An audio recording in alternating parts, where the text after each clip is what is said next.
What's up everybody, welcome to the channel. George with PackHype Collective. I wanted to make a quick video tonight showing you guys how we ship our cards over $20 and over $100 and how we keep that 100% feedback. So if you want to see how it's done right and how the pros do it, stick around so I can show you what's up. So the first card we're going to do is the under $100, which will be this Pikachu EX. It's about a $50 or $60 card. First thing we're going to do is put it into a penny sleeve. Then what we do with the penny sleeve is add one of these little pull tabs so that the customer can pull the card out of the top loader. Just put that on there. Stick it back into the top loader. Make sure the card's all the way down into the top loader. Then from there, the card's going to go into a team bag.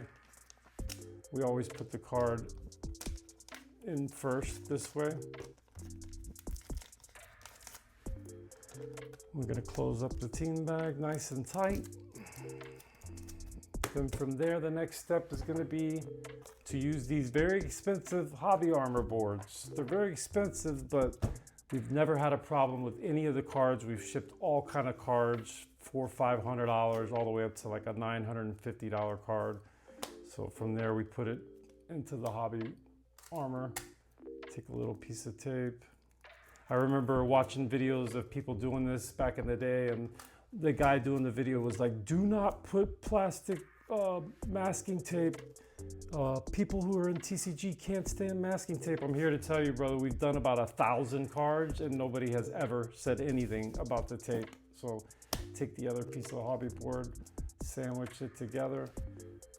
We're going to take some tape, put some tape on all sides to keep that piece of hobby armor together.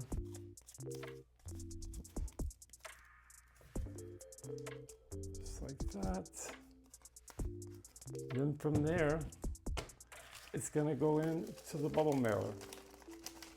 And the way we do it is we drop it into the bubble mailer. Then we fold the bubble mailer up, and just like that, boom, and your label's going to go right on top. That's how we do the under $100 cards. So now we move on to the over $100 cards. It's pretty much kind of the same deal. We just add a little bit more security at the end. So we take the card, put it into the penny sleeve. Then from there, we're going to add the little pull tab so that they can pull it out the top loader. So we put that on there. Take the card, slide it into the top loader. Then from there, top loader goes into the team bag.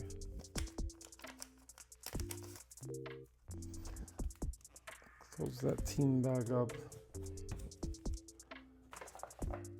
These really cut into our margins, guys, but they're super strong. Hobby armor makes a good product. They really protect the card. We've never had any problems. We've shipped a lot of cards, so we just kind of keep doing what we're doing. If it's not broke, don't fix it, right? That's kind of what we go by. So you two pieces of tape, take the hobby armor, sandwich them together. We take this tape here. We do all four sides, sandwiching it together. Now, you might think this is like a little bit extra or it's like doing too much, but man, we don't have any problems and we never have. So it does cost a little bit more, but when you're selling a card over $100, the margins are kind of on your side, right? Because you're selling an expensive card. So we slide it into one of these smaller bubble mailers. And we just kind of fold it over into this little bubble mailer. And then from there, we add it to the second bubble mailer. And it might seem extra and you might be like, damn, but you know what? 100% feedback on tcgplayer, 100% feedback on eBay. This is how we do it. I'm open to any ideas. If there's something that we're missing or something that we could do better, let me know in the comments. I would love to know.